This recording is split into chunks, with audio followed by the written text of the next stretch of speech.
အဲ့လိုခု ตาလေး တသားလေးထည့်ရမှာနော် तू ကလက်သေးလေးထိလို့မရဘူး तू က ဒီမှာအဲ့ချက်ကြီးတဲ့အလုံးတွေတောင်ရှိတယ် ဖြည်းဖြည်းကင် तू အတီးကသူ့ကိုပဲကင်ရမှာနော်ဒီထဲနော် ကျွတ် အေး तू ကအရန်ကျွတ်တာ तू ကလေအေးအဲ့လိုပဲလို့ အဲ့လိုလေးခု ခုတက်လာဤထဲခုတက်လာကျင်းရမှာပေါ့ ဒီမဲ့ဒီလုံးကြီးချိုး ဖြည်းဖြည်းလေးလို့နော်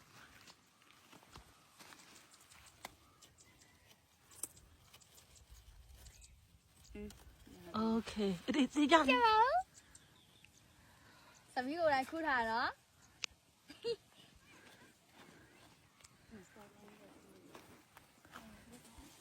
အေးဖြည်းဖြည်းတော့ဤထဲဟိုးဒီမှာနေတဲ့အချီးကြီးတွေပဲ